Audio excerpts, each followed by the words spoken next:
Muito bem, pessoal. Vamos então continuar com o nosso assunto relacionado aos atos administrativos. Nós então vamos começar sobre a questão dos elementos de uma forma específica. Já introduzi o assunto no que vem a ser os elementos dos atos administrativos. Você já sabe quais são: a competência, a finalidade, a forma, o motivo, bem como o objeto. Vamos tratar agora de cada um desses elementos. O primeiro que você tem em tela aqui é sobre a questão da competência. A competência pode ser definida como sendo, em primeiro lugar, quem está legalmente autorizado a fazer alguma coisa. Então, quem outorga essa liberdade para atuar em uma função pública, nesse caso é a lei. Então, a lei dá autonomia, legalidade para que o agente público venha a atuar no exercício da função pública. Assim sendo, competência que outros doutrinadores colocam como sendo sujeito. A competência, portanto, é justamente aquela pessoa que está legalmente autorizada a fazer alguma coisa. Assim sendo, é uma prerrogativa outorgada por lei, beleza? A um agente público. O termo agente público é genérico para a prática de determinado ato administrativo. Sendo assim, esse agente público terá atribuição, bem como responsabilidades dadas, estas atribuição e as responsabilidades, por lei, a um agente ou a uma autoridade, beleza? Muito bem. Assim sendo, no que diz respeito aos entes federativos, eles também têm suas competências, porém elas emanam da Constituição Federal, beleza? Como do artigo 21 ao 24, bem como do artigo 30 sobre a competência dos entes federativos, a competência administrativa, bem como a legislativa. Quando eu me refiro aos entes federativos, lógico que você sabe que tipo de ente eu estou tratando, conforme o artigo 1º, bem como o 18 da Constituição Federal, sendo a União, os Estados-membros, o Distrito Federal e os municípios. Muito bem, então veja só, competência é um conjunto de atribuições, e esse conjunto de atribuições, vai ser outorgado a pessoas jurídicas, em segundo lugar a órgãos, bem como agentes públicos. É muito importante que você tenha essa imagem na sua mente sobre a questão da competência. Muito bem, vamos prosseguir. Qual é a fonte da competência? Existem duas fontes, a Constituição e as leis, consideradas essas fontes como sendo normas primárias, já foi questão de prova esse pensamento, portanto, cuidado, beleza? Bem como as fontes secundárias, que são as normas de organização editadas por órgãos de competência primária secundária, beleza? Cabe salientar que esse termo aí, primário, não diz respeito à questão da norma. A norma aqui que eu me refiro é uma norma secundária, tudo bem? Então, existe a norma primária, que é a Constituição, bem como as leis, e a norma secundária, que emana de órgãos da organização que tem as suas respectivas competências. Muito bem, vamos prosseguir então. Observação: a ANAC não tem competência para conferir passaporte e liberar a entrada de um estrangeiro no Brasil, pois esse tipo de competência é uma atividade privativa da Polícia Federal. Sendo assim, vamos colocar em prática esses pontos introdutórios sobre a competência através de questões. A competência para a prática dos atos administrativos depende sempre de previsão constitucional ou legal. Perfeito até o presente momento, beleza? Quando prevista na Constituição Federal, é denominada competência primária. E quando prevista em lei ordinária, competência secundária. Errada a questão, porque o termo secundária acabou invalidando a questão, pois as leis também são competências primárias. Muito bem, conforme eu coloquei para você, a competência primária, bem como a secundária. Próxima questão nos diz: a competência constitui o elemento ou requisito do ato administrativo vinculado, cabendo, entretanto, ao próprio órgão público estabelecer suas atribuições. Olha só, a questão começou indo bem. Veja só, a competência constitui elemento ou requisito do ato administrativo vinculado. Perfeito até o presente momento. Tá? A competência sempre será vinculada. Entretanto, ao próprio órgão público estabelecer as suas atribuições? Não, as atribuições são emanadas da lei, beleza? Então a questão está errada. Observação, a de Pietro nos diz, Maria Silva Zanella de Pietro, que a competência decorre sempre da lei, não cabendo, portanto, ao próprio órgão estabelecer as suas atribuições. Muito bem, vejamos agora os critérios definidores para a repartição da competência.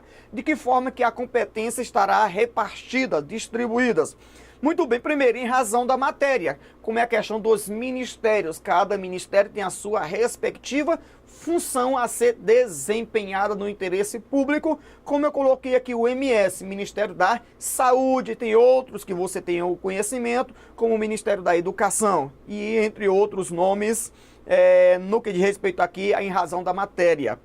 Em segundo lugar, em razão do território. Aqui tem em mente a questão da desconcentração territorial. Quando existe um órgão do poder judiciário que está em Brasília e dentro desse órgão do poder judiciário terá, portanto, outros órgãos espalhados em outros territórios da República Federativa do Brasil. É o pensamento em tela. Em terceiro lugar, em razão do grau da hierarquia, ou seja, a subordinação hierárquica, onde um órgão inferior estará subordinado ao órgão superior. Bem como em razão do tempo, como é questão de uma comissão, que tem um prazo, um tempo determinado para funcionar. Tá aí então esses pontos sobre os critérios definidores para a repartição da competência. Muito bem, vejamos as características da competência, de suma importância esse ponto. Vejamos então, a primeira característica é um poder legal, pelo fato de ser outorgado o poder legal, lógico, por uma lei. Ora, uma fonte primária e vai depender também da questão da fonte secundária, conforme nós tratamos. Em segundo lugar, existe a questão que a competência, como regra, ela é intransferível. Assim sendo, não aceita acordo, muito menos transação, como regra. Em terceiro lugar, a competência é imprescritível, pois não deixa de existir, beleza? Em quarto lugar, a competência é um exercício obrigatório dos órgãos, das entidades e dos agentes públicos. Assim sendo, o agente não pode dizer que não vai agir. Ele tem que agir. É o dever poder ou o dever poder no exercício da função pública. Muito bem, a outra característica é a competência, ela é imodificável pelo administrador público, bem como é possível acontecer a delegação de competência com base na Lei 9784 de 99, a Lei do Processo Administrativo no âmbito federal. Em seu artigo 11, bem como no artigo 12, vão tratar justamente desse assunto. Na verdade, do artigo 11 até o 15, vai tratar sobre a delegação, bem como a avocação. Esses artigos são de suma importância para você, beleza? Portanto, leia-os. A outra característica é que a competência ela é irrenunciável ou inderrogável. Assim sendo, não pode abrir mão, não pode ser transferida. Bem como ela é improrrogável, pois não admite a questão da prorrogação. Vamos então continuar. Pessoal, a competência também poderá acontecer de uma forma excepcional na questão da avocação. Delegar é transferir para um outro órgão ou um outro agente público, seja na área hierárquica ou fora da área hierárquica, e a avocação é chamar para si. É quando o superior toma uma função ou uma atribuição do subalterno e leva para si. E esse assunto está no artigo 15 da Lei 9784 de 99, digo, a questão da avocação. O artigo também 11 vai justamente mostrar essa situação. Então é possível haver a delegação e a avocação é de uma forma excepcional, conforme a Lei do Processo Administrativo no âmbito federal. Muito bem, vejamos então a questão da delegação de competência. Vejamos então, primeiro, não retira a atribuição da autoridade delegante. Embora venha se transferir essa competência para uma outra pessoa, desempenhá-la, a competência, não retira a atribuição da autoridade que delegou. Em segundo lugar, a questão da competência é um ato discricionário, salvo impedimento legal, ou seja, a autoridade delega se achar conveniente, exceto quando realmente houver previsão expressa na lei. Muito bem, e por fim, é possível revogar a qualquer tempo a competência outorgada a uma outra autoridade ou a um outro órgão. Tá aí as informações que você precisa ter em mente com base do artigo 11 ao 15 da Lei 9784 de 99. Vejamos os casos de proibições de competências conforme o artigo 13 da Lei 9784 de 99. Pessoal, esse artigo você precisa ter ele bem registrado na sua mente, principalmente se você está prestando concurso para o âmbito federal, digo, da União, porque a evidência é maior pelo fato de a Lei 9784 de 99 ser de aplicabilidade para o âmbito federal, digo, da União, beleza? O primeiro caso de vedação, de proibição, de transferência, de delegação de competência é a edição de atos de caráter normativo. Segundo lugar, uma decisão de recursos administrativos, bem como a questão de uma matéria de competência exclusiva do órgão ou da autoridade. Assim sendo, esses três pontos são indelegáveis, portanto, não podem haver a delegação. Muito bem, vejamos a inobservância ou a questão do vício na competência. O que acontece quando o ato esteja na competência viciado? Então, vejamos então o vício na competência, que é o primeiro elemento do ato administrativo. Primeiro, há vício quando o agente pratica o ato sem a atribuição legal para tanto. Ora, se eu sou um agente e não tenho a atribuição da lei para realizar certo tipo de atribuição, então se eu realizar aquele tipo de atribuição ou aquele tipo de função ou de atividade administrativa, o ato que eu estou praticando estará com vício, porque realmente eu não sou competente para aquilo.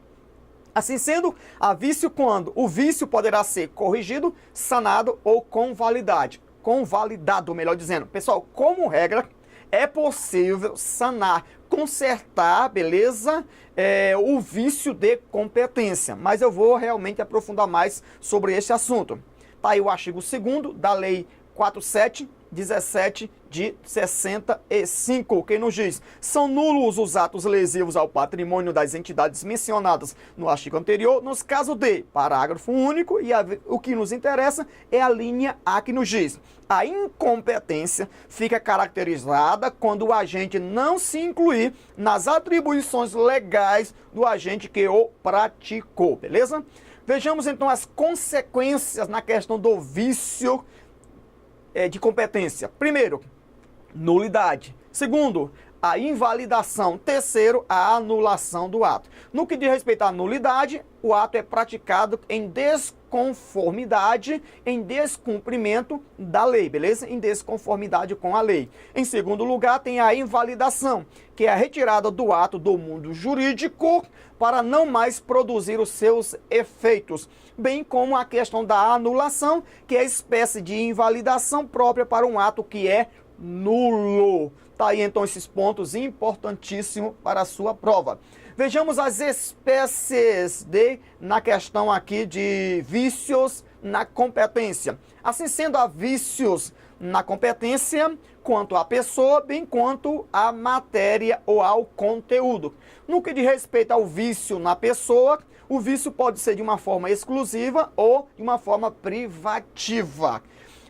Uma observação muito importante que você precisa ter em mente, que ela é perigosa para a sua prova, é que vício de competência, como regra, admite a convalidação. O ato poderá ser consertado, sanado, convalidado, exceto ou desde que não seja vício de competência exclusiva, pois se a competência é exclusiva, não tem como então consertar aquela atribuição que foi outorgada a outra pessoa ou a outra autoridade, beleza? Bem quanto a questão da matéria. Então, desde que não seja vício de competência exclusiva ou quanto à matéria, o ato, neste caso, poderá ser sanado. O vício na competência vai ser consertado. Muito bem, vejamos os exemplos de vícios de competências ou na competência. Primeiro, o excesso de poder. Você tem o abuso de poder e o abuso de poder é gênero e entre as espécies você tem o excesso de poder, bem como a questão da usurpação de função e em terceiro lugar a função de fato. O excesso de poder se dá quando o agente público ou a autoridade ou o órgão ou a entidade ultrapassa dos limites outorgados por lei para a atribuição ser desempenhada. A usurpação de função, a pessoa ou órgão ou a autoridade ou a entidade não foi investido para tanto, assim sendo, é crime conforme o artigo 328 do Código Penal.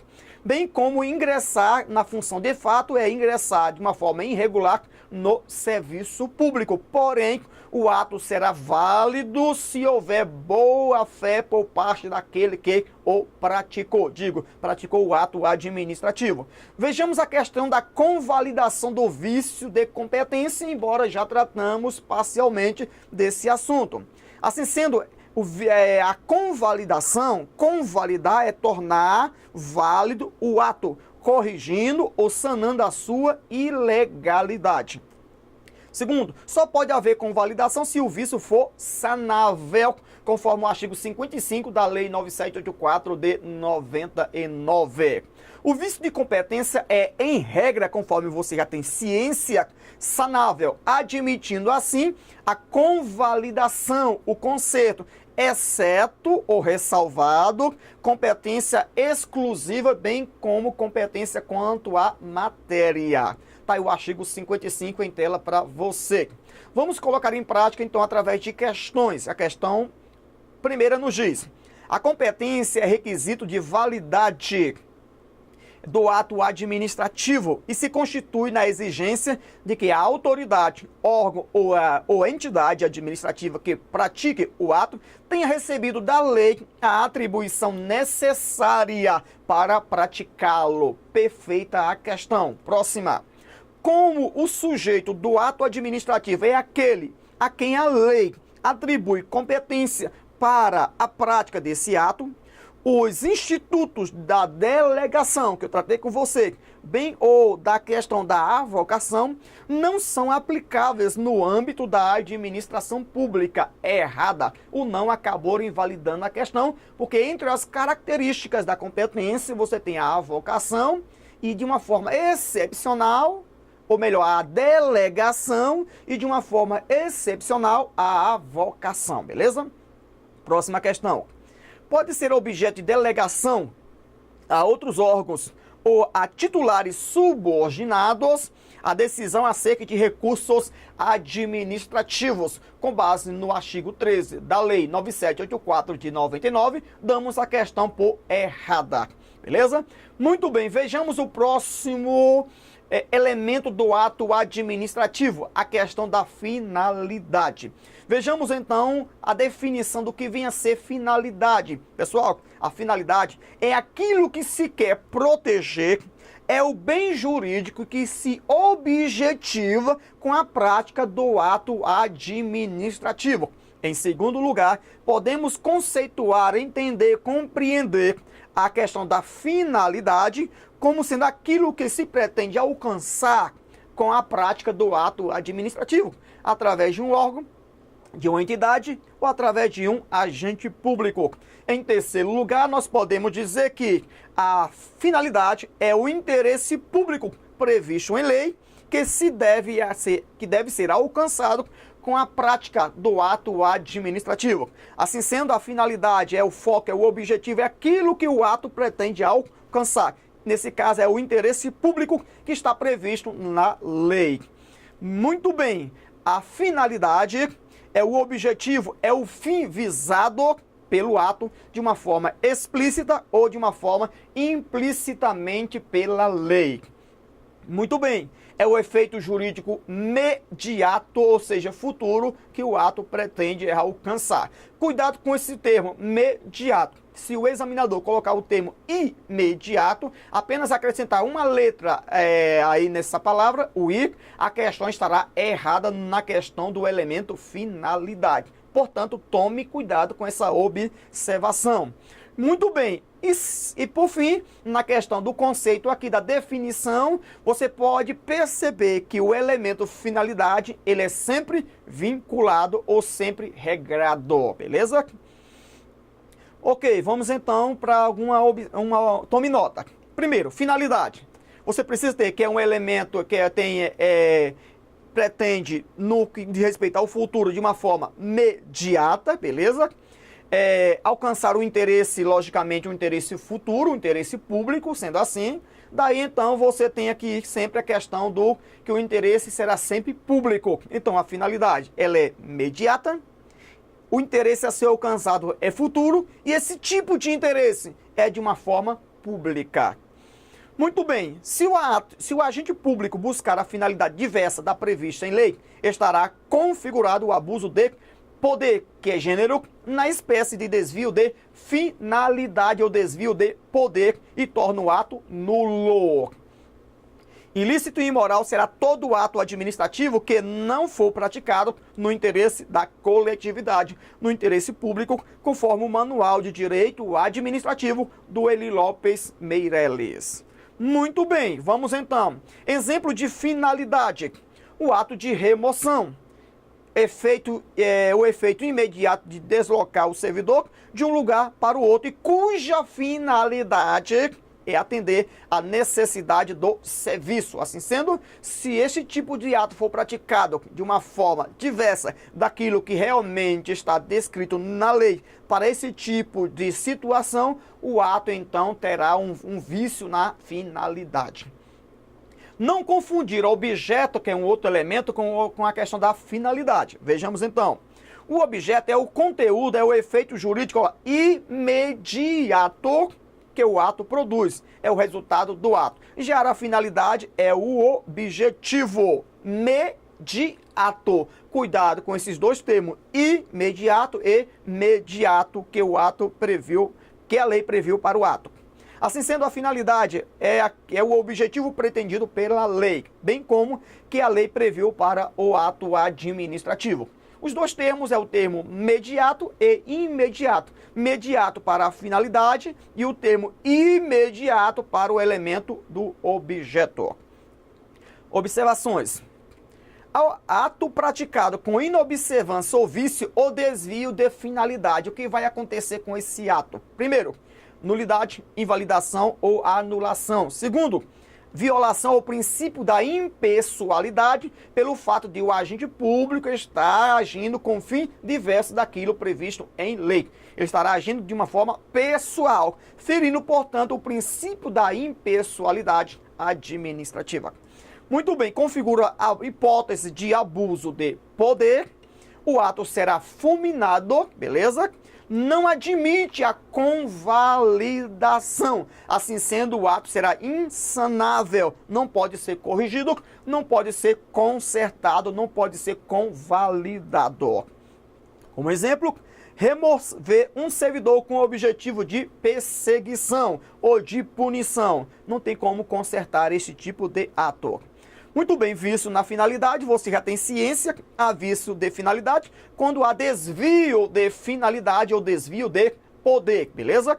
Tá aí então o artigo 2º, a linha B, a linha E, na verdade, da Lei 4717 de 65. O desvio de finalidade se verifica quando o agente pratica o ato visando a fim diverso daquele previsto de uma forma explícita ou implicitamente na regra de competência. Muito bem, abuso de poder ou abuso de autoridade.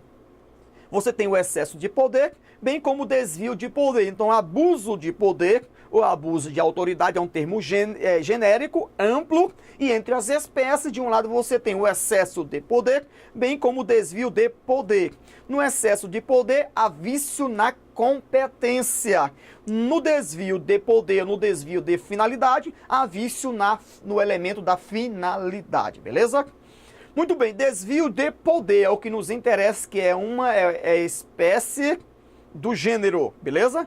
No desvio de poder ou no desvio de finalidade, você tem um ato praticado com uma finalidade diversa daquilo que está na lei. É um ato praticado com base na lei, mas com fins pessoais. Você observa que existe dois ângulos. Ora, pratica um ato com a finalidade diversa daquilo que está na lei, ou ele vai praticar um ato com base na lei, mas com fins pessoais, ferindo assim o princípio da impessoalidade administrativa. Assim sendo, no primeiro ponto, a questão do remover a pessoa ou o servidor para punir, bem como na desapropriar um bem com o objetivo de perseguir um inimigo seu. Tá aí então, nesse caso, o ato será nulo. Muito bem, a convalidação do elemento finalidade, nós já tratamos. Vício na finalidade é insanável, portanto, o ato deverá ser desfeito ou fulminado do mundo jurídico. Vamos então fazer questões sobre esse assunto. Finalidade é o elemento pelo qual todo ato administrativo deve estar dirigido ao interesse público, pois o intuito da atividade do administrador é sempre o bem comum. Perfeita questão. Próxima. A busca de fim diverso do estabelecido na lei, expressa ou implicitamente, implica nulidade do ato administrativo por desvio de finalidade. Perfeita questão. Quando o governador de um estado edita um ato administrativo determinando a desapropriação de terras particulares de um desafeto pessoal, sem motivo aparente, age com desvio de finalidade. Perfeita questão. Diante de um ato administrativo editado com desvio de poder, a administração pública tem o dever de buscar a anulação do ato, já que o agente o pratica visando a fim diverso daquele previsto, de uma forma explícita ou implicitamente na regra de competência. A questão ela está impecável, beleza? Nós vamos parar por aqui. No próximo vídeo continuaremos tratando dos demais elementos dos atos administrativos. Aguardo então você no próximo vídeo.